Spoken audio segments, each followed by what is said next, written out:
Thank you, Mr. Speaker. We haven't found too many people that think the Gallant government is doing a very good job at just about everything. The Premier and Cabinet unfairly cut $2.4 million from private daycare and early learning operators, and last Friday, on the last day before the cuts took effect, admitted that they were unprepared when making these cuts and decided to announce a new review for daycares in order to restore a shred of confidence with the government.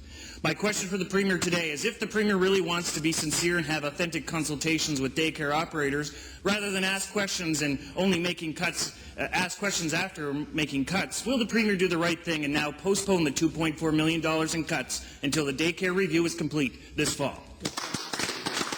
Honourable Minister of Education. Mr. Speaker, it's obvious that the member from Murray-Macdo Lincoln has some difficulty. So I have to repeat this from very many times so we understand. I repeat it one more time. It's become a habit now. In fact, there have been no cuts in the program. The $2.4 million, I repeat, has been redistributed to the employees of the daycare system.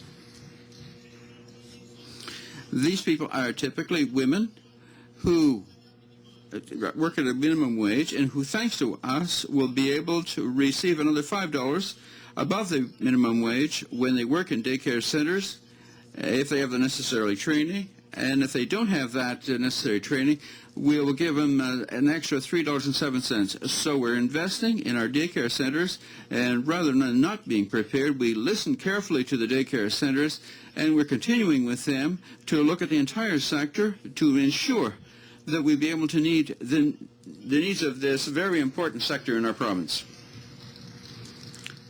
Mr. Speaker, I have to remind the Minister that the $5 top-up is no thanks to his government or him as Minister. Mr. Speaker, that program's been in place for years. In fact, all he's doing is his cut to owner-operators are helping to pay for the growth of this program. So I have a difficult time wondering how $2.4 million in cuts are going to help the children of New Brunswick. Unfortunately, making decisions with negative impacts and asking questions later has become all too common policy on the fly with the Gallant government. The Premier said last year he valued seniors, but then took seniors' assets. The Premier said last year he valued literacy, but then cut the bookmobile. The Premier said last year children were important, but then cut $2.4 million from private daycare operators. Now that the Gallant government has decided to start learning more about the daycare sector, will the Premier postpone the cuts to private operators before parents see more increases and before more centres close? Honourable Minister of Education. Mr. Speaker, there hasn't been any cut. I don't know how to say it any other way. I think we have an excellent translation in English. I'm sure that people are doing an excellent service.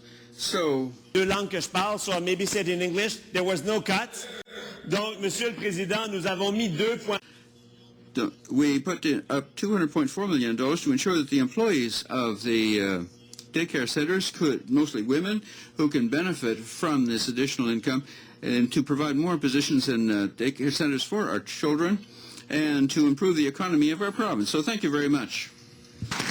Mr. Speaker, that tells you how authentic and sincere these consultations are going to be if even since these $2.4 million in cuts, the Minister and the Premier and the government are still not listening to the daycare operators. Because when you ask the daycare operators, they will tell you that this is a $2.4 million cut. So if you're not prepared to listen to the operators up till now, what proof, what evidence, what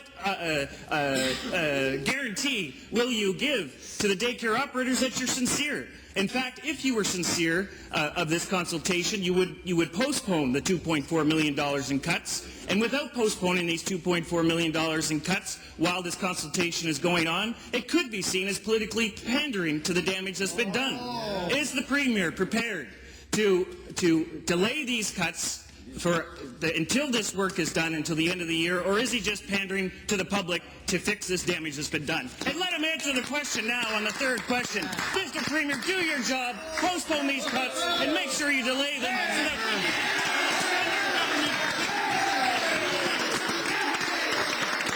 The Honourable Premier. To paraphrase a quote I once heard, Mr. Speaker, don't raise your voice, improve your argument.